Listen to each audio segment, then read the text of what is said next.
Dear students अस्सलाम वालेकुम। आप देख रहे हैं YouTube channel physics bye AR.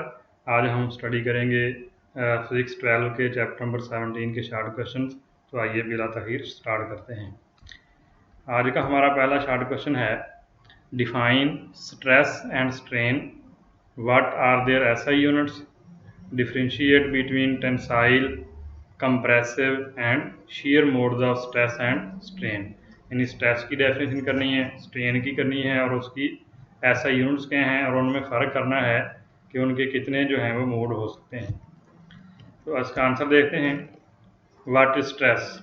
Stress जो होता है ये डिफाइन किया जाता है फोर्स पर यूनिट एरिया, यानी force applied on unit area to produce changes in length, volume और शेप इज कॉल्ड स्ट्रेस।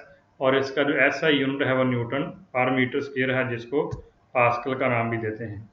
और इसका फार्मूला बनेगा स्ट्रेस इक्वल है फोर्स ओवर एरिया, यानी कैपिटल एफ ओवर ए। और डायमेंशन अगर इसकी हम लिखें तो ये बनती है ml-1 T⁻²। इसकी टाइप्स क्या हैं? Types of stress, there are 3 types of stress. Stress जो है इसकी 3 टाइप्स हैं, जिनमें नंबर 1 है टेंसाइल स्ट्रेस।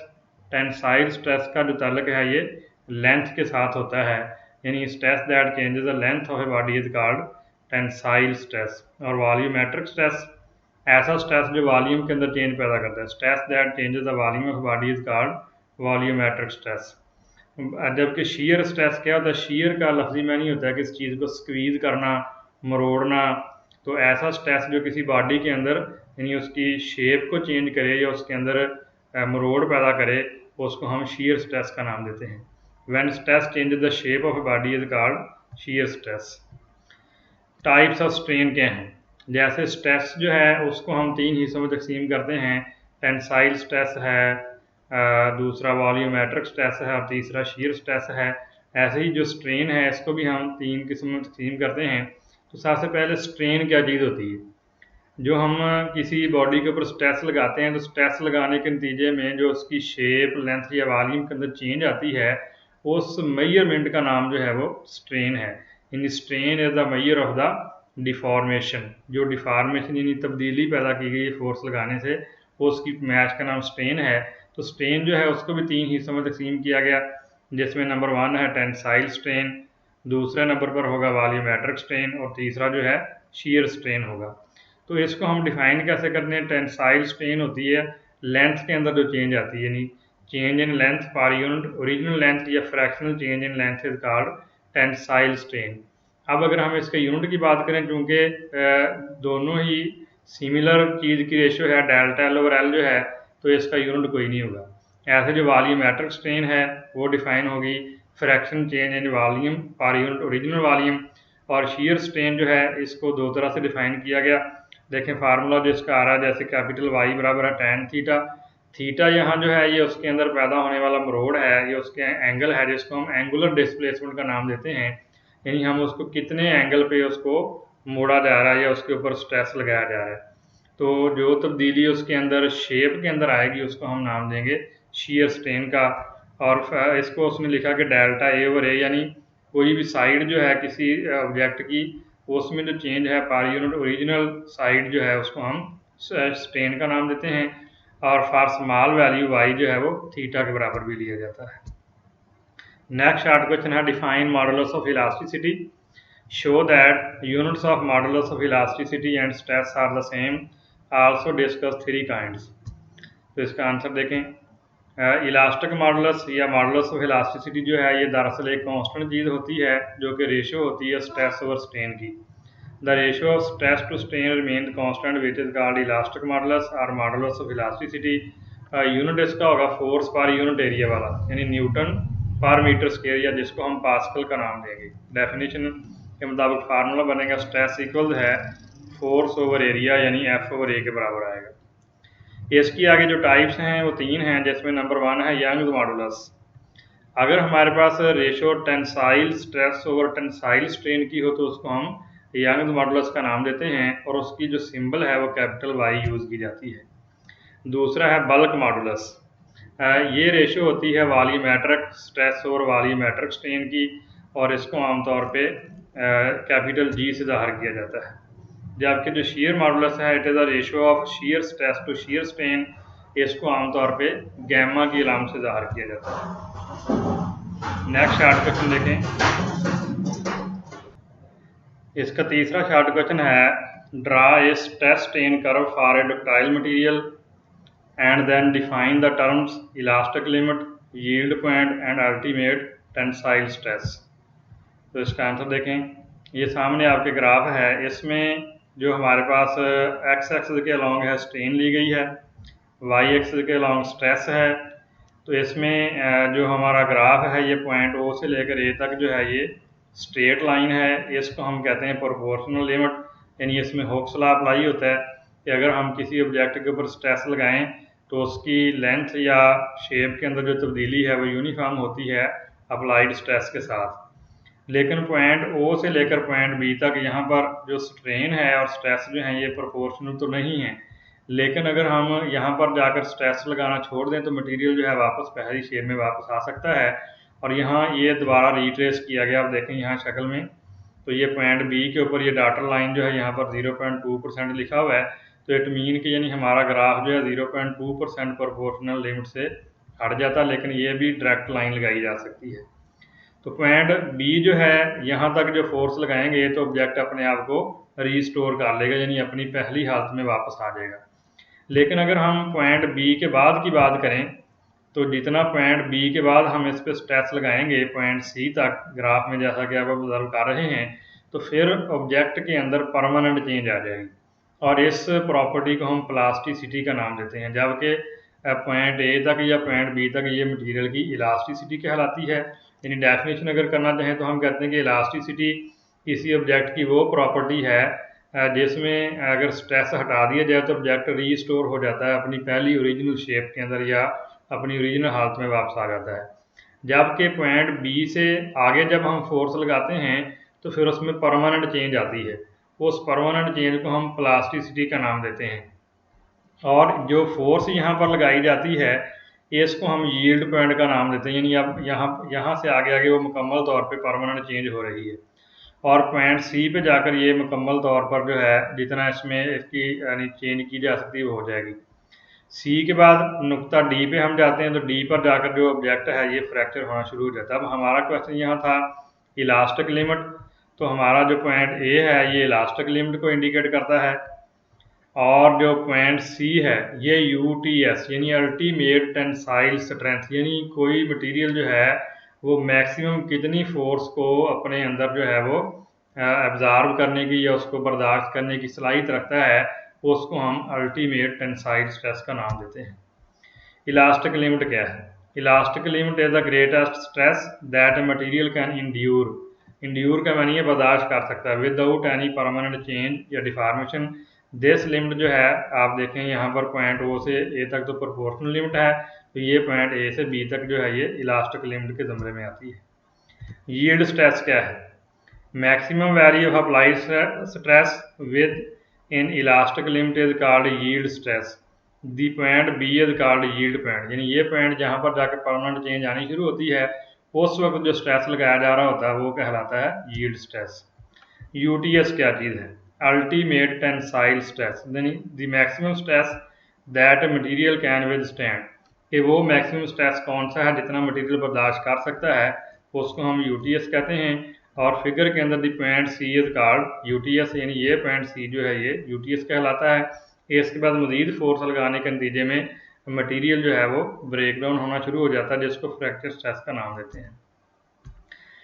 शार्ट क्वेश्चन 4 है, what is mean by strain energy? Strain energy से क्या मुराद है? How can it be determined from the force extension graph?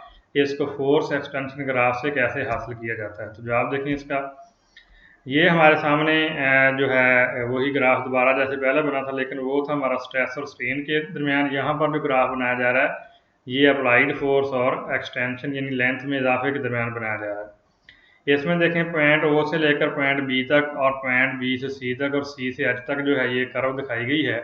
हम इसे वर्क कैलकुलेट कर सकते हैं, लेकिन क्वेश्चन ये किएगा स्ट्रेन एनर्जी होती क्या चीज़ है? तो स्ट्रेन एनर्जी वो एनर्जी होती है जब किसी ऑब्जेक्ट के ऊपर फोर्स लगाई जाती है, फोर्स लगाने पर उसके मालिक्यूल जो हैं अपनी मीन पोजीशन से जितना डिस्प्लेस होते हैं, उसके डिस्प्लेस होने के नतीजे में वो एज ए पोटेंशियल एनर्जी उसमें स्टोर हो जाती है। उस एनर्जी को हम कहते हैं स्ट्रेन एनर्जी का नाम दिया जाता है। तो क्वेश्चन ये किया गया, how can it be determined, इसकी कीमत कैसे निकाली जा सकती है from the force extension graph से। तो स्ट्रेन एनर्जी क्या है, the work done in deforming the material which is stored in the form of A potential energy is called strain energy. जब मटेरियल को डिफॉर्म किया जाता है तो उसके अंदर जितनी पोटेंशियल एनर्जी स्टोर हो जाती है वो स्ट्रेन एनर्जी कहलाती है। कैलकुलेशन करने के लिए फिगर पे गौर करें। तो यहाँ पर हमारे पास एक ट्राइंगल है जिसको नाम दिया गया ओ, ए और बी। ये ट्राइंगल पॉइंट ओ से लेकर, ये ज़रा गौर करें, ये पॉइंट ओ से लेकर ए तक और ए से लेकर बी तक, ये हमारे पास जो है एक ट्राइंगल नज़र आ रही है जिसको हाईलाइट कर दिया गया। अब इस ट्राइंगल को हम कैलकुलेट करेंगे तो वर्क डन बराबर हमारे आएगा area of triangle A O B जो हमारे पास है। और आप जानते हैं कि इसका फार्मूला ये होगा कि 1/2 बेस मल्टीप्लाई हाइट। बेस यहाँ पर देखें ओ से लेकर ए तक है और हाइट जो है ए से लेकर बी तक है, लिहाजा वर्क डन बराबर होगा 1/2 बेस, यानी जो हमारे पास कीमत है वो ए, और ज़रब हाइट जो ए भी आ रही है।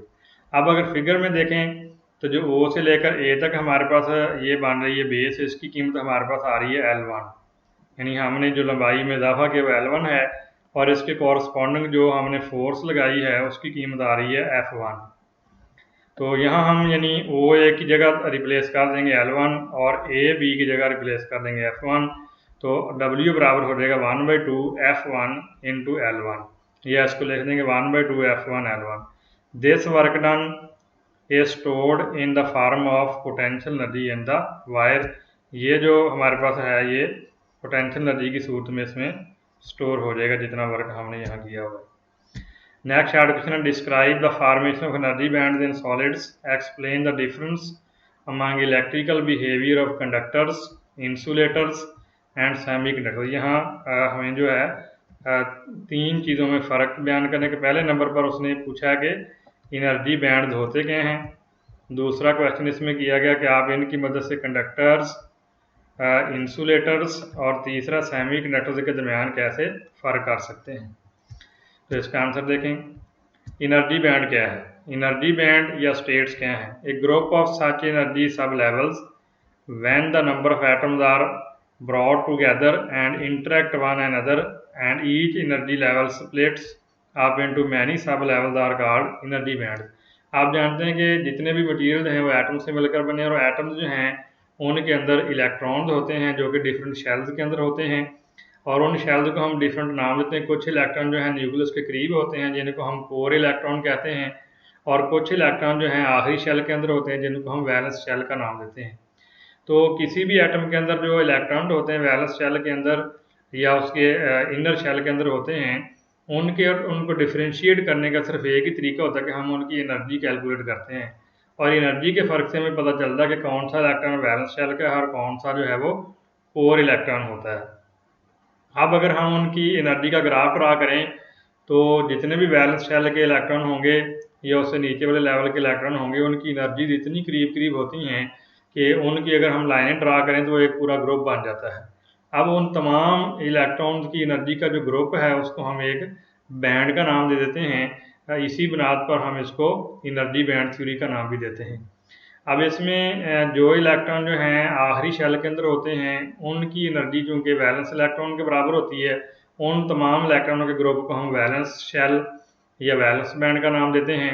और अगर कंडक्टर की सूरत में कोई इलेक्ट्रॉन जो है पूरी मेटल के अंदर फ्री चल रहा है तो उस इलेक्ट्रॉन की एनर्जी जो है वो कंसीडर की जाती है कि वैलेंस शेल से थोड़ी सी ज़्यादा है। तो वो जितने भी इलेक्ट्रॉन कंडक्शन में हिस्सा ले रहे होते हैं उन तमाम इलेक्ट्रॉन के ग्रुप की जो एनर्जी का ग्रुप बनेगा उसको हम यानी एक नया नाम कंडक्शन बैंड का नाम दे देते हैं। तो इस तरह हमारे पास यानी दो लेवल बन गए, एक वैलेंस बैंड और दूसरा कंडक्शन बैंड होता है। अब कुछ मटेरियल के अंदर सूरत हाल ये होती है कि वैलेंस बैंड के इलेक्ट्रॉन आसानी से कंडक्शन बैंड में आ जा सकते हैं, और कुछ मटेरियल के अंदर ऐसा पॉसिबल नहीं होता। तो इसी बुनियाद के ऊपर जो हम है मटेरियल को तीन किस्म के ग्रुप्स में तकसीम कर सकते हैं, जिसमें the theory which explain the difference between conductor, insulator and semiconductor on the basis of this energy band or states is called band theory of the solid. और ये थ्योरी जो इस बुनियाद के ऊपर हम मटेरियल को यानी डिफ्रेंशिएट कर सकते हैं, उसको हम एनर्जी बैंड थ्योरी का नाम देते हैं। अब इसकी बुनियाद पर इंसुलेटर्स कौन से होंगे? ज़ाहिर है इंसुलेटर ऐसा मटेरियल होता है जिसमें कंडक्शन नहीं होती या उसमें करंट पास नहीं करता। तो एनर्जी बैंड थ्योरी के मुताबिक इंसुलेटर हम डेफिनेशन के तौर पे ऐसे मटेरियल को कहेंगे जिसमें फॉर एग्जांपल अगर ये वाला हाथ जो है ये हमारे इंडिकेट करता है वैलेंस बैंड को, और ऊपर वाला जो है ये कंडक्शन बैंड को इंडिकेट करता है। तो इसमें सिचुएशन यूँ होती है इंसुलेटर के अंदर, यानी यहाँ दरमियान में गैप होता है, यानी वैलेंस शेल का जो इलेक्ट्रॉन है वो किसी भी तरीके से किसी भी सूरत जो है एनर्जी गेन करने के बावजूद भी वो यानी इस वैलेंस बैंड से कंडक्शन बैंड में नहीं जा सकता। तो ऐसे मटेरियल को हम इंसुलेटर का नाम देते हैं। यहाँ दरमियान में एनर्जी गैप होता है जिसको हम फॉरबिडन एनर्जी गैप का नाम देते हैं। कि दरअसल बोहर एटॉमिक मॉडल के मुताबिक जैसे आप जानते हैं कि इलेक्ट्रॉन एक ऑर्बिट में एग्जिस्ट करता है, तो जब उसने दूसरे ऑर्बिट में जाना तो एनर्जी गेन करके जाएगा। अब अगर किसी मटेरियल के अंदर ये पॉसिबिलिटी नहीं है कि उसका वैलेंस बैंड का इलेक्ट्रॉन एनर्जी गेन करके उससे ऊपर वाले ऑर्बिट में नहीं जा सकता, जिसको हम कंडक्शन बैंड कहते हैं, तो उसमें ये पॉसिबिलिटी नहीं होगी करंट पास करे। ऐसे मटेरियल को हम नाम देंगे इंसुलेटर्स का। इंसुलेटर्स क्या हैं? Insulators are those material in which valence electrons are bound very tightly to their atoms. Valence shell के इलेक्ट्रॉन जो हैं बहुत ही ज़्यादा मजबूती के साथ अपने इलेक्ट्रॉन जो न्यूक्लियस के साथ अटैच होते हैं और अपने वो शेल को छोड़ के नहीं जा सकते, तो इंसुलेटर होता है। फिगर में देखें नीचे दिखाएगा फुल वैलेंस बैंड, उसके दरमियान फॉरबिडन एनर्जी गैप है, और उसके ऊपर जो है ये आप देख रहे हैं कि यहाँ कंडक्शन बैंड। ये देखें ये हिस्सा जो दरमियान में आ रहा है, ये दरमियान वाला रीजन जो है इसकी जो यानी हाइट समझ लें या इसका बैरियर समझ लें, ये बहुत ज़्यादा है। लिहाजा वैलेंस बैंड के इलेक्ट्रॉन को अगर एनर्जी प्रोवाइड भी कर दी जाए तब भी ये इलेक्ट्रॉन जो है किसी भी सूरत जो है कंडक्शन बैंड में नहीं जा सकता, और उसमें एम्प्टी होता है कंडक्शन बैंड, यानी कोई इलेक्ट्रॉन नहीं होता कंडक्शन के लिए। तो ऐसे मटेरियल को इंसुलेटर कहते हैं। इसकी एग्जांपल्स जो हैं हमारे पास जैसे कि कोई प्लास्टिक है, रबड़ है, वुड है, यानी ऐसे तमाम मटेरियल जो इलेक्ट्रिसिटी के लिए कंडक्टर नहीं है, वो सारे इंसुलेटर के ज़ुमरे में आते हैं। नेक्स्ट जो है आ रहा है एन एम्प्टी कंडक्शन बैंड, इसके अंदर होगा, यानी इसी की प्रॉपर्टीज़ बयान की जा रही हैं। नंबर 2 फिल्ड वैलेंस बैंड, और number 3 a large energy gap of several electron volt जो है यहाँ एग्जिस्ट करता है। यानी ये इसके अंदर 3 बातें जो है याद रखी जा सकती हैं। कंडक्टर्स क्या हैं? कंडक्टर्स के अंदर क्या होता है कि ये अगर आपके पास ये हाथ जो है ये आपका इंडिकेट कर रहा है वैलेंस बैंड को और ऊपर वाला कंडक्शन बैंड को, तो कंडक्टर के अंदर ये दोनों ओवरलैप्ड होते हैं। यानी जो भी इलेक्ट्रॉन आपका वैलेंस बैंड से निकलेगा वो बगैर एनर्जी गेन किए कंडक्शन बैंड में आ जा सकता है। इस तरह कंडक्शन बैंड में हमें बहुत सारे इलेक्ट्रॉन जो हैं अवेलेबल हो सकते हैं। तो ऐसे मटेरियल को हम क्या नाम देंगे? कंडक्टर्स का नाम देंगे। इसकी एग्जांपल जो हैं जितने भी हमारे ये मेटल्स हैं वो तकरीबन कंडक्टर्स के ज़ुमरे में आती हैं।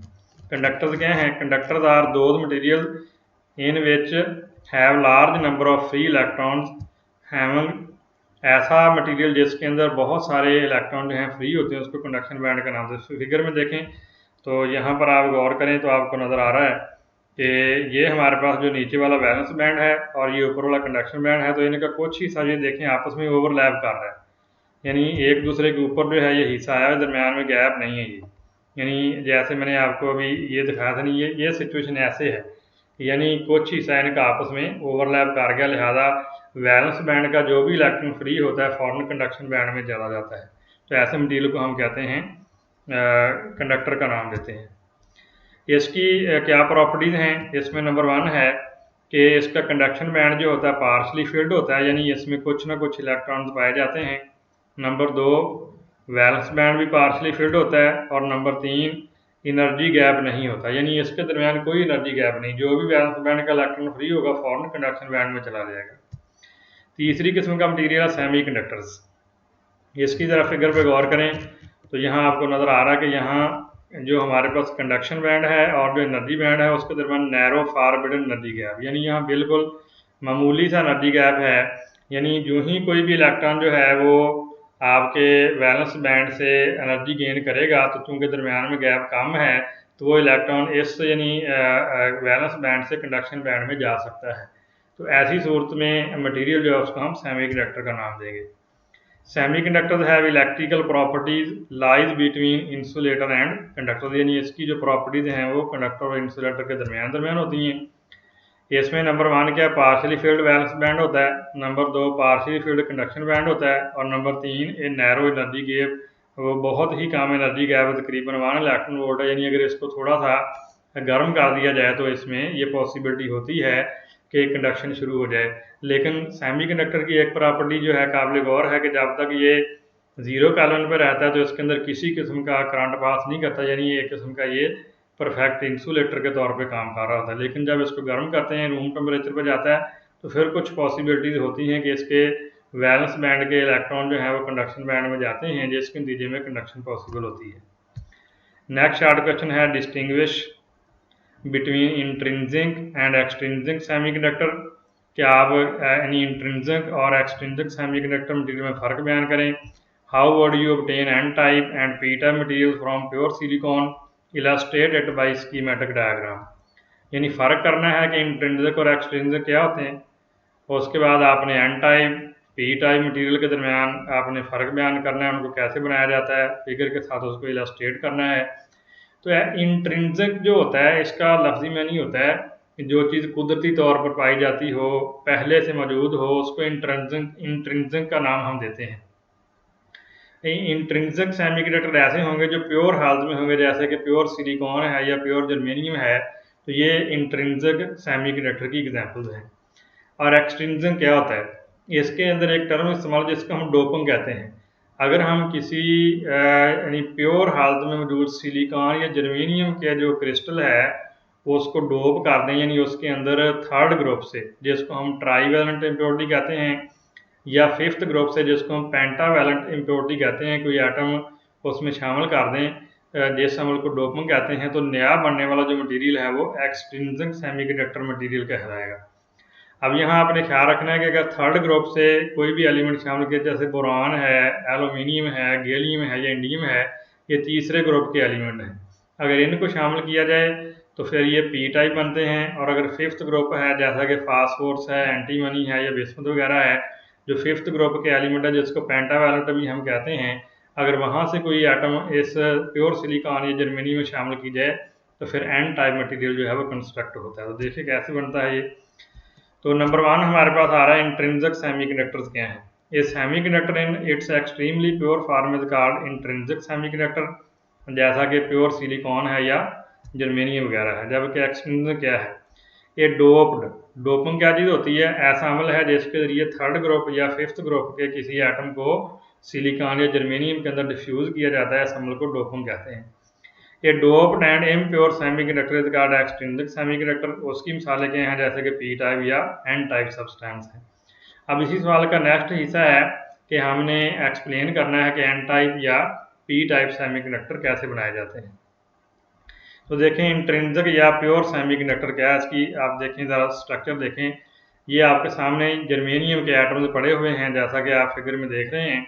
ये जहाँ जहाँ सर्कल के अंदर जी लिखा हुआ ये एटम का न्यूक्लियस समझ लें या उसका एटम समझ लें।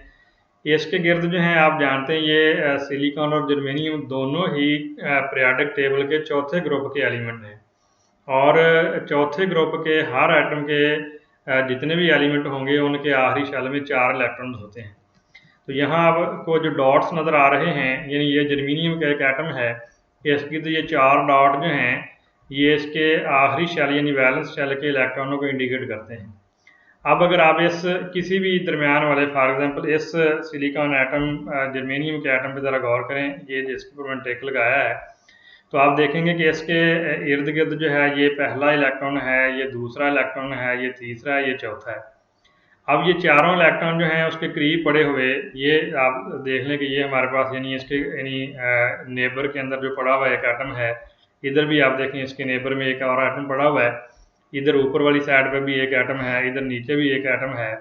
तो ये हमारे पास ये देखें, ये नंबर 1, ये वाला हमारे पास नंबर 2, और ये वाला नंबर 3, और नीचे वाला जो है ये नंबर 4। तो यहाँ आप देखें कि जो आपका जर्मेनियम का एक एटम है वो अपने करीबी यानी इक्वी डिस्टेंट फासले पर पड़े हुए 4 जर्मेनियम के एटमों के अंदर घिरा हुआ है। अब होगा क्या कि ये एक इलेक्ट्रॉन जो इस यानी एटम नंबर 2 का है, इस दरमियान वाले एटम के साथ मिलकर कोवेलेंट बॉन्ड बना लेगा। ये वाला भी इसके साथ कोवेलेंट बॉन्ड बना लेगा, ये चौथा एटम भी बना लेगा, पहला भी बना लेगा। इस तरह ये तमाम के तमाम इलेक्ट्रॉन जो हैं यानी दरमियान वाले आने वाले एटम के एक एक इलेक्ट्रॉन के साथ कोवेलेंट बॉन्ड बना लेंगे, जिसके नतीजे में यहाँ कोई भी फ्री इलेक्ट्रॉन अवेलेबल नहीं होगा। तो ऐसी हालत में जो आपका ये यानी इस क्रिस्टल है, ये ऐसे बिहेव कर रहा है जैसे कि मुकम्मल तौर पे इंसुलेटर होता है। ये बॉन्डिंग जो है इसको आप इंडिकेट कर दिए रेड कलर से, यानी ये कोवेलेंट बॉन्ड इनके दरमियान बन गया। अब ये क्रिस्टल ऐसे ही आगे ग्रो होती चली जाएगी, यानी ये दरमियान में आने वाले एटम जो हैं वो अपने इक्वी डिस्टेंस यानी बराबर फासले पर पड़े हुए एटम्स के एक एक इलेक्ट्रॉन के साथ कोवेलेंट बॉन्ड बनाते चले जाएंगे और यूं क्रिस्टल जो है वो बिल्ट होती चली जाएगी। और आप देख रहे हैं यहाँ पर कोई फ्री इलेक्ट्रॉन मौजूद नहीं है। लेकिन जो ही हम इसको हीट देते हैं, ज़रा दोबारा गौर कीजिएगा कि जो ही हम इसको हीट देते हैं तो देखें हीट देने से क्या हुआ कि इसके एटम ने एनर्जी गेन की, और एनर्जी गेन करते ही आपके सामने जो ही हीट दी गई तो यहाँ से देखें एक जो है कोवेलेंट बॉन्ड ब्रेक डाउन हुआ, और उस कोवेलेंट बॉन्ड ब्रेक डाउन होने के नतीजे में ये इलेक्ट्रॉन यहाँ चला गया। अब ये जगह जहाँ से इलेक्ट्रॉन निकल कर गया है, यहाँ पर इलेक्ट्रॉन की डेफिशिएंसी यानी उसकी कमी आ गई है। इस जगह को जहाँ से इलेक्ट्रॉन निकल गया, डेफिशिएंसी ऑफ इलेक्ट्रॉन हो गई, तो इसको कंसीडर किया जाता है कि इस पर पॉजिटिव चार्ज है, और इसको हम इलेक्ट्रॉनिक्स के अंदर इसको एक स्पेशल टर्म जिसका नाम होल है उससे इंडिकेट करते हैं, यानी यहाँ होल क्रिएट हो गया और ये इलेक्ट्रॉन जो है क्रिस्टल के अंदर फ्री हो गया। अब देखें इसके नतीजे में क्या हुआ, हीट देने के नतीजे में यहाँ से भी एक कोवेलेंट बॉन्ड ब्रेक डाउन हुआ, और ये जगह जो है यहाँ पर इलेक्ट्रॉन की डेफिशिएंसी होगी तो इस पर पॉजिटिव चार्ज आ गया और इलेक्ट्रॉन फ्री हो गया। अब ऐसे ही यहाँ से ये इलेक्ट्रॉन जो है यहाँ से ब्रेक डाउन हुआ और यहाँ होल क्रिएट हो गया और ये इलेक्ट्रॉन उस जगह चला गया। अब इस तरह जैसे ही आपने इसको हीट किया तो जैसे आपने पिछले शार्ट क्वेश्चन के अंदर देखा था कि जो सेमीकंडक्टर मटेरियल होते हैं उसके अंदर जो गैप है कंडक्शन बैंड और वैलेंस बैंड के दरमियान बहुत ही कम होता है, तो वो हमने मामूली एनर्जी जब प्रोवाइड की तो इलेक्ट्रॉन जो हैं उनके दरमियान कोवेलेंट बॉन्ड टूटने के नतीजे में होल और इलेक्ट्रॉन जो है क्रिएट होने शुरू हो गए। अब ये सिलसिला क्या हुआ कि ये आपका वैलेंस बैंड था और इसके दरमियान तकरीबन 0.74 इलेक्ट्रॉन वोल्ट एनर्जी गैप था, और यहाँ से इलेक्ट्रॉन जो भी यानी निकलेगा वो सीधा कंडक्शन बैंड में जा सकता है। ये हमारे पास वैलेंस बैंड के इलेक्ट्रॉन हैं जो ऑलरेडी एग्जिस्ट कर रहे थे, तो जब इनको एनर्जी मिली तो यहाँ से इलेक्ट्रॉन मूव करके कंडक्शन बैंड में चला गया, जिसके नतीजे में ये सेमीकंडक्टर मटेरियल कहलाएगा। ये देखें किस तरह जा रहे हैं इलेक्ट्रॉन। अब जिस जिस हिस्से से इलेक्ट्रॉन मूव हो गया वहाँ पर इलेक्ट्रॉन की डेफिशिएंसी आ गई, और इलेक्ट्रॉन की डेफिशिएंसी को हम इलेक्ट्रॉन्स की टर्म में होल का नाम देते हैं। अब जैसे जैसे यहाँ से इलेक्ट्रॉन चलते जाएंगे तो ये आपकी कंडक्शन होती चली जाएगी। अब ये देखें हमारे पास ये वैलेंस इलेक्ट्रॉन थे और इनके दरमियान ये कोवेलेंट बॉन्ड बना हुआ था, ये ब्रेक डाउन हुआ, ब्रोकन कोवेलेंट बॉन्ड के नतीजे में ये यहाँ से यानी होल पैदा हुआ, इलेक्ट्रॉन वहाँ मूव करके चला गया। और ये हमारे पास जो इलेक्ट्रॉन थे जैसे कि आप यहाँ देख रहे हैं एरो के निशान से, ये फ्री इलेक्ट्रॉन पैदा हो गए जिन पे नेगेटिव चार्ज है, और जहाँ से इलेक्ट्रॉन निकल गया वहाँ पॉजिटिव चार्ज क्रिएट हो गया। उनको हमने क्या नाम दिया, होल का। अब होल की डेफिनेशन क्या है, deficiency of the electron is called hole, और it is assume that its charge is यानी opposite to that of electron which is positive charge. N type semiconductor कैसे बनेगा, the semiconductor which is formed by adding pentavalent impurity. अब pentavalent impurity कौन कौन से elements हैं, जैसा कि फास्फोरस है, एंटीमनी है या बिस्मथ है, इसको हम पेंटावैलेंट यानी पांचवें ग्रुप के एलिमेंट जिनकी वैलेंस शेल के अंदर 5 इलेक्ट्रॉन हैं उनको पेंटावैलेंट इम्प्योरिटी का नाम दिया जाता है, और इनको हम डोनर भी कहते हैं, यानी ये इलेक्ट्रॉन देने के काबिल होते हैं।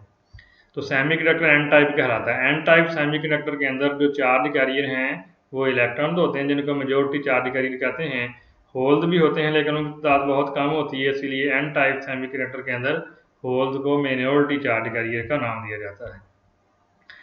पेंटावैलेंट इम्प्योरिटी क्या है, an atom belong to fifth group has 5 valence electron, जैसा कि एग्जांपल पहले बयान किया, एंटीमनी या फास्फोरस है, आर्सेनिक वगैरह जो हैं ये फिफ्थ ग्रुप के एलिमेंट हैं, इनको हम पेंटावैलेंट इम्प्योरिटी एटम का नाम देते हैं। एक्सट्रिंसिक सेमीकंडक्टर क्या होगा, एन टाइप कैसे बनता है, ये जैसे से आपके पहले यानी पिछली स्लाइड के अंदर आपने ऑब्जर्व किया था कि जर्मेनियम की क्रिस्टल है उसके दरमियान में यहाँ जगह खाली छोड़ दी गई है जहाँ हम एन टाइप मटेरियल बनाने के लिए 5वें ग्रुप का कोई एटम इंसर्ट करते हैं। तो ये आपके पास क्रिस्टल के अंदर जर्मेनियम के कोवलेंट बॉन्ड बने हुए हैं और ये दरमियान में हमने आर्सेनिक का एक जो है एटम यहाँ इंसर्ट कर दिया। अब यहाँ ज़रा गौर करें, यहाँ पर ये एक इलेक्ट्रॉन है, यहाँ पर ये एक इलेक्ट्रॉन, ये दूसरा इलेक्ट्रॉन है, ये हमारे पास तीसरा इलेक्ट्रॉन है, ये हमारे पास चौथा इलेक्ट्रॉन है और ये देखें ज़रा एक इलेक्ट्रॉन यहाँ एक्स्ट्रा आपको नज़र आ रहा है। अब होगा क्या कि ये 4 इलेक्ट्रॉन जो हैं अपने बराबर फासले पर पड़े हुए 4 जर्मेनियम के एटम के साथ मिलकर कोवलेंट बॉन्ड बनाएंगे, जबकि ये 5वां इलेक्ट्रॉन जो फ्री हो जाएगा, जिसके नतीजे में इसमें कंडक्शन पॉसिबल है। इसी निस्बत से हम इसको एन टाइप का नाम देते हैं। ये देखें कोवलेंट बॉन्ड कंस्ट्रक्ट हो गए। अब देखें जो आर्सेनिक का एटम था उसके इक्वी डिस्टेंस जो हमारे पास जर्मेनियम के एटम्स थे उनसे मिलकर ये 4 कोवलेंट बॉन्ड बन गए, जबकि 5वां इलेक्ट्रॉन फ्री हो गया। ये फ्री इलेक्ट्रॉन जो है कंडक्शन में हिस्सा ले सकता है, इसलिए इसको एन टाइप का नाम देते हैं, क्योंकि इसमें ज़्यादा मकदार में इलेक्ट्रॉन होते हैं। ये कंडक्शन दिखाई जा रही है। ये कैसे काम करता है, जैसे आपने पिछली स्लाइड में देखा, यहाँ क्या हुआ कि ये कंडक्शन बैंड जो था ये पहले से तरह लोअर हो गया, यानी पहले एनर्जी गैप 0.74 इलेक्ट्रॉन वोल्ट था, अब ये एनर्जी गैप 0.045 इलेक्ट्रॉन वोल्ट बाकी रह गया, जिसके नतीजे में कंडक्शन मज़ीद आसान हो गई। अब यहाँ पर जो हमारे पास यानी डोनर लेवल है वो पहले से कम हो गया है, लिहाजा आसानी से इलेक्ट्रॉन जो है इस जगह से वहाँ जा सकता है। तो ये कंडक्शन यानी आम सेमीकंडक्टर के नतीजे में एक्सट्रिंसिक सेमीकंडक्टर के अंदर कंडक्शन की जो मिकदार है वो ज़्यादा हो जाती है, यानी हम अपनी मर्ज़ी से इसकी कंडक्शन में तब्दीली ला के अपनी मर्ज़ी के मुताबिक कंडक्शन का लेवल जो है उसको अप डाउन कर सकते हैं। ये देखें कैसे इलेक्ट्रॉन जो है जा रहा है, यानी हमारे वैलेंस बैंड से कंडक्शन बैंड में आसानी से चला जाएगा। वैलेंस सेमीकंडक्टर जो है जो कि टेट्रावैलेंट होते हैं, सच एज सिलिकॉन या germanium doped with pentavalent impurity, जैसे कि 5वें ग्रुप के एलिमेंट हैं, जैसा कि फास्फोरस है, आर्सेनिक है या एंटीमनी है, तो एन टाइप सेमीकंडक्टर फॉर्म्ड होता है। When germanium is doped with arsenic, the 4 valence electron of arsenic from covalent bond form covalent bond with 4 germanium atom and the 5th electron of arsenic atom is loosely bound। जैसा कि यहाँ आप observe कर रहे हैं कि 4 electron ने covalent bond बना लिया और 5वां इलेक्ट्रॉन जो है ये लूजली बॉन्ड है, यानी ये फ्री इलेक्ट्रॉन के तौर पे काम कर सकता है। पी टाइप क्या होते हैं? The semiconductor which is formed by adding trivalent impurity to pure semiconductor is called p type semiconductor। Trivalent impurity क्या होती है? An atom belong to third group, तीसरे ग्रुप को के एलिमेंट जो हैं उनको हम कहते हैं ट्राईवेलेंट इम्प्योरिटी। उनकी एग्जांपल हैं एलुमिनियम, बोरॉन, गैलियम और इंडियम वगैरह। ये कैसे बनेगा? ये दोबारा फिर देखें, वही हमारे पास क्रिस्टल है जिसमें जर्मेनियम के एटम जो हैं उनके 4 इलेक्ट्रॉन दिखाए गए हैं। अब अगर हम यहाँ पर तीसरे ग्रुप का कोई एलिमेंट इंसर्ट करते हैं, फॉर एग्जाम्पल इंडियम इंसर्ट किया गया, तो इसमें देखें आपके सामने यहाँ पर सिर्फ 3 इलेक्ट्रॉन नज़र आ रहे हैं। ये इसका पहला इलेक्ट्रॉन आपको नज़र आ रहा है, ये दूसरा इलेक्ट्रॉन है और ये तीसरा इलेक्ट्रॉन है। अब ये तीनों इलेक्ट्रॉन जो हैं इक्वी डिस्टेंट, यानी जो आपके जर्मेनियम एटम हैं उनके साथ मिलकर कोवलेंट बॉन्ड बना लेंगे, और ये जो चौथी जगह है, ये जो जगह है, ये जहाँ मैंने सर्कल बड़ा करके लगा दिया, ये जगह खाली रह जाएगी। इस खाली जगह को हम कहेंगे डेफिशिएंसी ऑफ फ्री इलेक्ट्रॉन, और आप जानते हैं कि डेफिशिएंसी ऑफ फ्री इलेक्ट्रॉन जो है उसी का नाम होल होता है। तो आप देखें यहाँ पर हमारे पास यानी 3 जो है कोवलेंट बॉन्ड कंस्ट्रक्ट हो गए, जबकि चौथी जगह जो है वो उसमें कोवलेंट बॉन्ड नहीं बन सका क्योंकि यहाँ पर इलेक्ट्रॉन नहीं था। और आप जानते हैं कि इस इलेक्ट्रॉन की डेफिशिएंसी वाली जगह को हम होल का नाम देते हैं। तो इसमें चूँकि होल पे पॉजिटिव चार्ज है, तो इसमें हम यानी होल्स की तादाद ज़्यादा कर देते हैं इस मटीरियल के अंदर, इसलिए इसको हम पी टाइप कहते हैं। यहाँ पर होल जो है मेजोरिटी चार्ज करी होंगे और इलेक्ट्रॉन जो है मिनोरिटी चार्ज करी होंगे। ये देखें कैसे कंडक्शन होगी कि यहाँ से जो कोवलेंट बॉन्ड ब्रोक डाउन हुआ तो वो इलेक्ट्रॉन फ्री हो गया, ये इलेक्ट्रॉन जो है किसी भी होल में जा सकता है। ऐसी सूरत में भी आपके पास जो यानी कंडक्शन लेवल है वो यानी ईजी हो जाएगा, यानी आपका जो एनर्जी बैंड गैप है वो पहले से कम हो गया, 0.05 इलेक्ट्रॉन वोल्ट हो गया। लिहाजा वैलेंस बैंड का जो भी इलेक्ट्रॉन ब्रेक डाउन होगा वो आसानी से कंडक्शन बैंड में आ जा सकता है। जैसे देखें ये एक्सेप्टर लेवल है, लिहाजा यहाँ से इलेक्ट्रॉन को ऊपर जाने में जो है कम एनर्जी जो है वो दरकार होगी। तो इस तरह हम किसी भी मटेरियल की जो कंडक्शन है उसमें अपनी मर्ज़ी के साथ इजाफा कर सकते हैं। तो ये जो चीज़ पहले बयान की गई वही नीचे लिखी गई है कि अगर हम 4th ग्रुप यानी जर्मेनियम या सिलिकॉन के अंदर तीसरे ग्रुप का कोई एटम शामिल करें तो वो पी टाइप सेमीकंडक्टर मटेरियल बन जाता है। नेक्स्ट शार्ट क्वेश्चन है discuss the mechanism of electrical conduction by holes and electron देने pure semiconductor element. Pure semiconductor element के अंदर कैसे कंडक्शन होती है। तो आंसर देखें, ये आपके सामने सर्किट दिखाया गया है। इसमें ये कोई हमारे पास सेमीकंडक्टर मटेरियल है, जब इसको बैटरी के साथ जोड़ा जाता है तो इसमें कंडक्शन जो है वो बोथ इलेक्ट्रॉन और होल दोनों की वजह से होती है। लेकिन इनमें फ़र्क क्या होता है, आप देखें इलेक्ट्रॉन जो है वो पॉजिटिव टर्मिनल की तरफ फ्लो करता है और होल जो है वो बैटरी के नेगेटिव टर्मिनल की तरफ चलता है। यानी इनमें डिफरेंस ये है कि electron and hole will move in opposite direction. When a battery is connected to a semiconductor, it establishes an electric field across it, due to which a directed flow of electrons and holes take place। यानी जब किसी semiconductor के across battery लगा दी जाती है तो उसमें जो इलेक्ट्रॉन्स और होल हैं वो अपने अपने फील्ड के हिसाब से फ्लो होना शुरू कर देते हैं। The electrons drift toward the positive terminal. Electron जो हैं वो पॉजिटिव टर्मिनल की तरफ चलते हैं। वेयर एज इलेक्ट्रॉन जो होंगे हमारे जो होल्स होंगे वो नेगेटिव टर्मिनल की तरफ चलेंगे। The electron drift toward the positive end whereas the hole drift toward the negative end of the semiconductor. The current of flowing through the semiconductor is carried by both electrons and holes. यानी इसमें जो असल हमारे question किया गया उसका जवाब यही है कि इलेक्ट्रॉन्स और होल दोनों ही इसमें कंडक्शन में हिस्सा लेते हैं, लेकिन उनमें डिफरेंस ये होता है कि ये अपोजिट डायरेक्शन में फ्लो करते हैं। नेक्स्ट शार्ट क्वेश्चन देखें, right A note on super conductors. Super conductor पे नोट लिखें। सुपर कंडक्टर्स क्या होते हैं।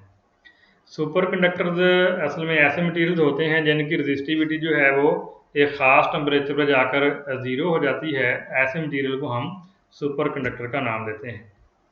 डेफिनेशन देखें, सुपर कंडक्टर्स क्या हैं। The materials whose resistivity become zero below a certain temperature are called superconductors. और उस टेम्परेचर को जिस पे जाकर ये सुपर कंडक्टर बनते हैं उसको हम नाम देते हैं क्रिटिकल टेम्परेचर का। क्रिटिकल टेम्परेचर ऐसा टेम्परेचर है जिस पे कोई भी मटेरियल जो है जाकर सुपर कंडक्टर बन जाता है। इसकी डेफिनेशन देखें, the temperature at which the resistivity of materials become zero is called critical temperature. Superconductivity क्या है। The process of reducing the resistance of a material with low temperature to immeasurable low value is called superconductivity. यानी वो अमल जिसके ज़रिए हम किसी material की resistivity को बहुत कम कर देते हैं उसको सुपर कंडक्टिविटी का नाम दिया जाता है।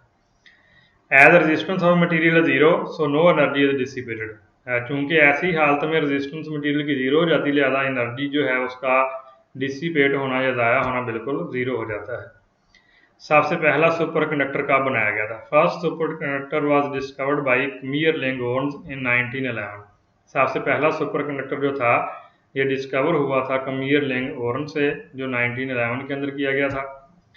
Critical temperature for different material जो है क्या है। मरकरी का 4.2 केल्विन है, एलुमिनियम का 1.18 केल्विन है, टिन का 3.72 केल्विन है, लेड का 7.2 केल्विन है। और कुछ मटेरियल्स ऐसे हैं जिनका क्रिटिकल टेम्परेचर हाई है, जैसा कि critical temperature of yttrium barium copper oxide. लफ्ज़ क्या है, yttrium barium copper oxide YBA2CU3O7। इसका 163 केल्विन या -110 डिग्री सेंटीग्रेड बनता है। इसके यूजेस क्या हैं। Uses of superconductor, they are used in number 1 SQUID. SQUID क्या चीज़ है, superconducting quantum interference devices. ये स्पेशल डिवाइसेस हैं, किस काम के लिए यूज़ होते हैं। Are use to detect very weak magnetic field such as produced by the brain. यानी जो दिमाग के अंदर सिग्नल जा रहे होते हैं उनके ज़रिए भी मामूली सा मैग्नेटिक फील्ड क्रिएट होता है, उसकी स्टडी जो है या उसको समझने के लिए पढ़ने के लिए स्क्विड इस्तेमाल किया जाता है। Number 2 magnetic resonance imaging MRI करवा। इस अमल में MRI के जो हैं डिवाइसेस उनके अंदर सुपर कंडक्टर इस्तेमाल होते हैं। नंबर 3 है magnetic levitation train. Magnetic levitation train ऐसी ट्रेन होती है जो पटड़ी से उठ के चलती है, उसको हम मैग्नेटिक लेविटेशन ट्रेन कहते हैं। नंबर 4 है पावरफुल इलेक्ट्रॉनिक मोटर्स। और नंबर 5 है फास्टर कंप्यूटर चिप्स। आप जानते हैं सुपर कंप्यूटर जो बनाए जाते हैं उसकी प्रोसेसिंग स्पीड वेरी हाई होती है, तो उसके लिए भी सुपर कंडक्टर इस्तेमाल किए जाते हैं। नेक्स्ट क्वेश्चन है, what is meant by para, dia and ferromagnetic substances, give example for each. तो यहाँ पर उसने 3 किस्म के जो मैग्नेटिक मटीरियल हैं उनके डेफिनेशन पूछी है और उनकी एग्जांपल पूछी हैं। तो सबसे पहले देखते हैं टाइप्स ऑफ मैग्नेट्स क्या हैं। There are 3 types of magnetic substance, जिनमें नंबर 1 है paramagnetic substance, number 2 diamagnetic substance और number 3 ferromagnetic substance. Number 1 paramagnetic substance क्या है। द सब्सटेंस, तो सबसे पहले मैं आपको बताता हूँ कि मैग्नेटिक फील्ड की वजह क्या होती है। आप जानते हैं, आपने एम्पेयर्स लॉ के अंदर पढ़ा है कि जब किसी कंडक्टर में से करंट पास करता है तो उसके गिर्द मैग्नेटिक फील्ड बनता है। इसी आइडिया के ऊपर जो है मैग्नेटिज्म को डिफाइन किया गया कि किसी भी मटेरियल के अंदर या किसी एटम के अंदर मैग्नेटिज्म की जो मेन रीज़न है वो इलेक्ट्रॉन की ऑर्बिटल और स्पिन मोशन है। तो अगर किसी एटम के अंदर इलेक्ट्रॉन्स, आप जानते हैं उसमें पॉलीज एक्सक्लूजन प्रिंसिपल लगता है कि एक ही ऑर्बिट के अंदर 2 इलेक्ट्रॉन जो उनकी स्पिन सेम नहीं हो सकती और उनकी ऑर्बिटल मोशन भी सेम नहीं हो सकती, तो वो एटम के जो इलेक्ट्रॉन हैं वो एक दूसरे के फैक्ट को कैंसिल करते चले जाते हैं। लेकिन अगर उनकी ओरिएंटेशन यानी उनकी डायरेक्शन, ऑर्बिटल और स्पिन मोशन जो है उनके वेक्टर्स की ओरिएंटेशन ऐसी है कि उनका रिजल्टेंट जो है वो कुछ ना कुछ हमें मिल जाए, तो फिर वो atom as a magnet behaviour show करेगा, वरना शो नहीं करेगा। यानी सादा लफ्ज़ों में यूँ कह सकते हैं कि किसी एटम की मैग्नेटिज्म जो है वो इलेक्ट्रॉन की ऑर्बिटल और स्पिन मोशन का नतीजा होती है। तो अगर उनकी ऑर्बिटल और स्पिन मोशन ऐसी हैं कि वो एक दूसरे के इफेक्ट को कैंसिल कर रही हैं, तो वो एटम ही एज ए मैग्नेट बिहेव नहीं करेगा।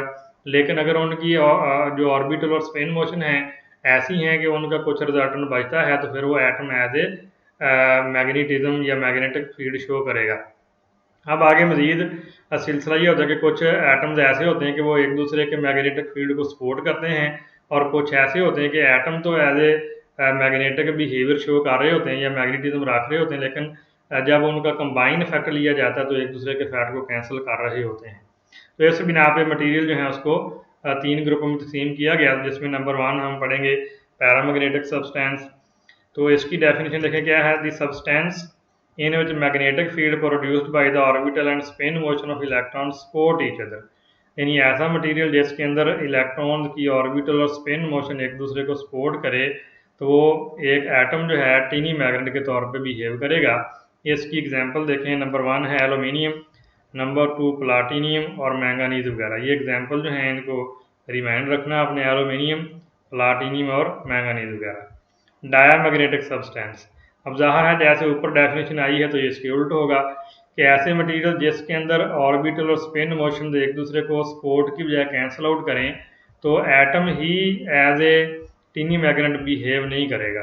The substance in which magnetic field produced by orbital and spin motion of electrons cancel each other and no resultant field is produced are called diamagnetic substances, यानी ऐसे material जिनके अंदर electrons और electron की orbital और spin motion एक दूसरे को मुकम्मल तौर पर कैंसिल आउट कर दे, तो एटम ही as a magnet material magnet नहीं बिहेव करेगा, तो फिर एटम मिलकर मैग्नेट बनाने का तस्वर भी नहीं हो सकता।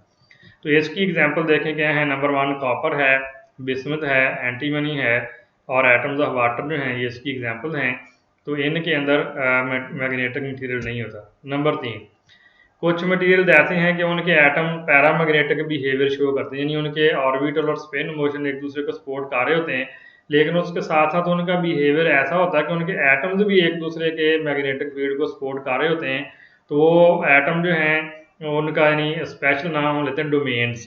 डोमेन जो होते हैं उसमें तकरीबन 10 raise power 12 to 10 raise power 16 atoms जो होते हैं वो मिलकर एक ग्रुप बनाते हैं और तमाम एटम का जो मैग्नेटिक फील्ड है वो एक दूसरे को सपोर्ट करता है और वो पूरा हिस्सा जो है यानी 10 रेज पावर 12 टू 16 एटम का एक छोटा टीनी मैग्नेट बन जाता है और वो तमाम एटम का मैग्नेटिक फील्ड एक ही डायरेक्शन में होता है। तो ऐसे मटेरियल को हम फेरोमैग्नेटिक मटेरियल का नाम देते हैं।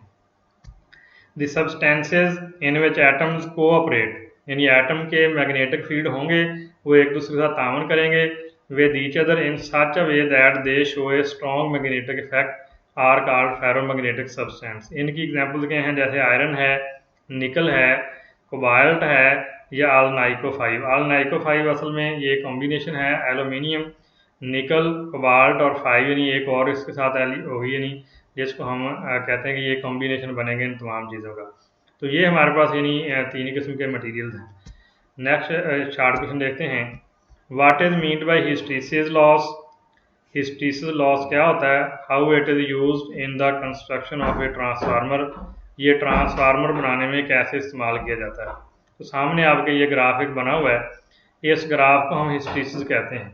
ये ग्राफ कैसे बिहेव करता है कि ये आपके सामने एक्स एक्सिस जो है इसके ऊपर करंट शो करवाया गया है और वाई एक्सिस के ऊपर जो है मैग्नेटिक फील्ड है। तो अगर हम किसी फेरोमैग्नेटिक मटेरियल को किसी यानी कहते हैं जिसको हम इंडक्टर कहते हैं उसके अंदर रखा जाए और उसको एक एसी साइकिल पूरा दिया जाए, तो एक एसी साइकिल के दौरान वो मटेरियल पहले मैग्नेटाइज होगा, फिर वो डीमैग्नेटाइज होगा, फिर दूसरी साइड को मैग्नेटाइज होगा, फिर डीमैग्नेटाइज होगा, फिर पहली सिमत में मैग्नेटाइज होगा। तो उसके दरमियान ग्राफ ड्रा किया जाता है। ये ग्राफ पॉइंट ओ से स्टार्ट होता है, यानी जैसे जैसे आपका करंट बढ़ता जाएगा मैग्नेटाइजेशन बढ़ती चली जाती है। ये देखें ग्राफ कैसे बनेगा, पॉइंट ओ से स्टार्ट लेगा, जैसे आपको ये डैश लाइन नज़र आ रही हैं, तो यानी जैसे जैसे करंट बढ़ता जा रहा है मैग्नेटाइजेशन भी बढ़ती जा रही है, हत्ता कि हम पॉइंट ए पर पहुंच जाते हैं। पॉइंट ए पर पहुंचकर करंट मैक्सिमम हो जाता है और मटेरियल की मैग्नेटाइजेशन भी मैक्सिमम हो जाती है।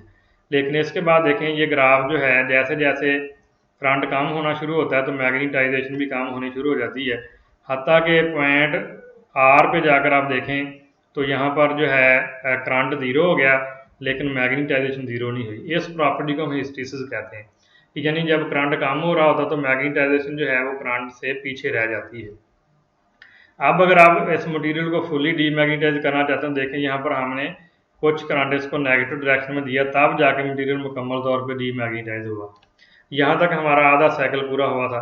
अब दूसरा साइकिल शुरू होगा तो मटेरियल दूसरी डायरेक्शन को देखें मैग्नेटाइजेशन शुरू हुई और जब करंट मैक्सिमम हुआ तो मटेरियल भी फुली मैग्नेटाइज हो गया पॉइंट डी पे। इस बाद फिर करंट कम होना शुरू होगा, जैसे जैसे करंट कम होता जाएगा मटेरियल डीमैग्नेटाइज होता चला जाएगा, हत्ता कि इस पोजीशन पे जाकर जो कि आर के सामने है, इसको हम आर प्राइम भी कह सकते हैं।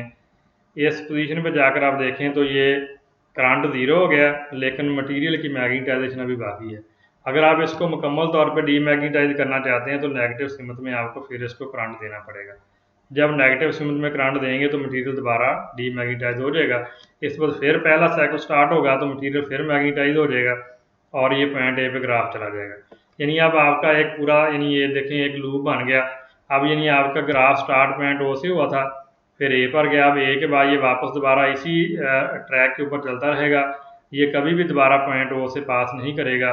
तो ये जो लूप हमारे पास बना जो कि ए से लेकर सी तक, सी से डी तक, डी से आर प्राइम सी और सी से ए तक बना है, इसको हम हिस्टैरिसीस लूप का नाम देते हैं। अब आप देखें यहाँ पर पॉइंट ओ से सी प्राइम या सी तक जो मैंने मटेरियल को डीमैग्नेटाइज करने में करंट दिया, ये असल में यूज़ होता है इसकी डोमेन को अलाइन करने के लिए। तो इन डोमेन को अलाइन करने के लिए जितनी एनर्जी यूज़ होती है मटेरियल को मुकम्मल तौर पे डीमैग्नेटाइज करना, फिर दूसरी डायरेक्शन में मैग्नेटाइज करना, फिर उधर से दोबारा मैग्नेटाइज करके डीमैग्नेटाइज करना, तो इस मैग्नेटाइजेशन और डीमैग्नेटाइजेशन के दौरान जितनी एनर्जी ज़ाया होती है उसको हम हिस्टैरिसीस लॉस का नाम देते हैं। अब ये ग्राफ जो है ट्रांसफार्मर के लिए कैसे यूज़ होता है, तो यहाँ आप देखेंगे जिस मटेरियल की ये पॉइंट ओ से लेकर सी, इसको हम कहते हैं कोरेसिविटी, यानी पॉइंट ओ से लेकर तक सी तक हमने नेगेटिव करंट इसको दिया, जितना नेगेटिव करंट हम इसको ज़्यादा देंगे उतनी एनर्जी ज़्यादा ज़ाया हुई है। लिहाजा अगर हम इसको कोर बनाना चाहते हैं ट्रांसफार्मर की या किसी मोटर की या पंखे की, तो फिर इसकी कोरेसिविटी कम होनी चाहिए, यानी ये आसानी से मैग्नेटाइज भी हो जाए और डीमैग्नेटाइज भी हो जाए। तो फिर वो ऐसा मटेरियल जो है ट्रांसफार्मर के लिए ज़्यादा सूटेबल है, पंखों के लिए या मोटर के लिए ज़्यादा सूटेबल है। लेकिन जिसकी ये चीज़ आर, यानी जब मटेरियल मुकम्मल तौर पे मैग्नेटाइज हो गया, आपने करंट ज़ीरो कर दिया, तो जितनी मैग्नेटाइजेशन बाकी रहेगी उसको हम कहते हैं रिटेंटिविटी। रिटेन का मतलब बाकी बचना। तो इस मटेरियल की रिटेंटिविटी जितनी ज़्यादा होगी उस मटेरियल का परमानेंट मैग्नेट अच्छा बनाया जा सकता है। यानी ऐसा मटेरियल जिसकी रिटेंटिविटी ज़्यादा हो उसको परमानेंट मैग्नेट बनाने के लिए इस्तेमाल किया जाता है। देखते हैं इसका आंसर क्या लिखा गया। हिस्टैरिसीस लॉस क्या है? The area of the loop is the measure of the energy needed to magnetize the specimen during each cycle of the magnetization current. This is the energy required to do work against internal friction of the domain. यानी ये वो energy है जो domain के against work करने में use हुई है। This work that is done against friction is dissipated as heat. It is called hysteresis loss. ये वर्क जो डोमेन के अंदर फ्रिक्शन के तौर पे ज़ाया हो गया उसको हम हिस्टरीसिस लॉस का नाम देते हैं। तो डियर स्टूडेंट्स, ये आज का हमारा जो टॉपिक था ये ख़त्म हुआ। तो अगर आपको ये मेरी वीडियो पसंद आई है तो इसको लाइक करें, शेयर करें और मेरे चैनल को सब्सक्राइब कर लें ताकि आने वाली नेक्स्ट वीडियो जो है आप तक पहुंच सके। अस्सलाम वालेकुम व रहमतुल्लाहि व बरकातुहू।